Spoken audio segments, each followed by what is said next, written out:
He sailed by steamship across the Pacific Ocean from India to America, leaving behind colonial rule. But when he landed on American shores, immigration officials saw his dark skin, his tall turban worn as part of his Sikh faith, and saw him not as a brother but as foreign, as suspect, threw him behind bars where he languished for months.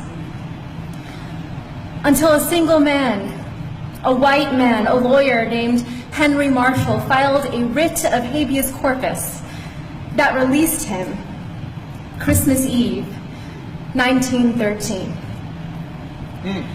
My grandfather, Kehar Singh, became a farmer, free to practice the heart of his Sikh faith, love and oneness.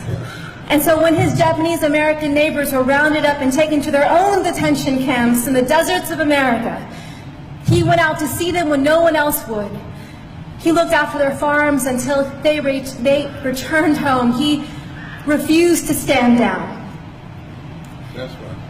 In the aftermath of September 11, when hate violence exploded in these United States and a man that I called uncle was murdered, I tried to stand up.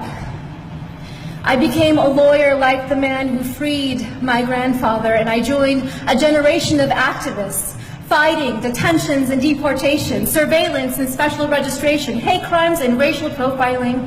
And after 15 years, with every film, with every lawsuit, with every campaign, I thought we were making the nation safer for the next generation. Mama. And then my son was born.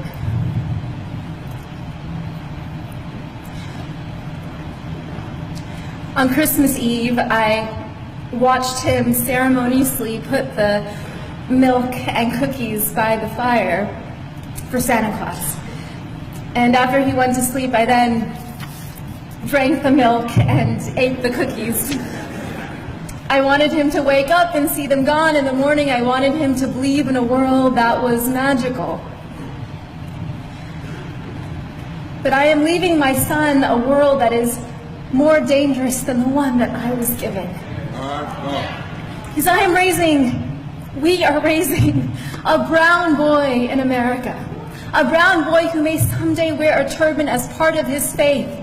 And in America today, as we enter an era of enormous rage, as white nationalists hail this moment as their great awakening, as hate acts against Sikhs and our Muslim brothers and sisters are at an all-time high, I know that there will be moments, whether on the streets or in the schoolyard, where my son will be seen as foreign, as suspect, as a terrorist. Just as black bodies are still seen as criminal. Brown bodies are still seen as illegal. Trans bodies are still seen as immoral. Indigenous bodies are still seen as savage. The bodies of women and girls seen as someone else's property. And when we see these bodies not as brothers and sisters, then it becomes easier to bully them, to rape them, to allow policies that neglect them, that incarcerate them, that kill them. Yes, Rabbi. Yeah. The future is dark. On this New Year's Eve, this watch night, I close my eyes and I see the darkness of my grandfather's cell.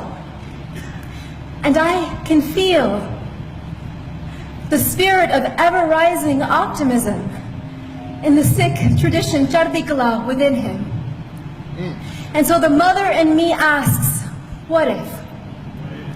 What if this darkness is not the darkness of the tomb, but the darkness of the womb? What if our America...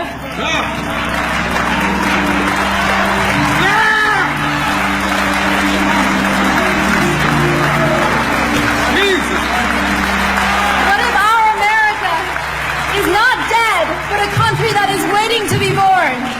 What if the story of America is one long labor? What if all of our grandfathers and grandmothers are standing behind us now, those who survived occupation and genocide, slavery and Jim Crow, detentions and political assault? What if they're whispering in our ear today, tonight, you are brave? What if this is our nation's great transition?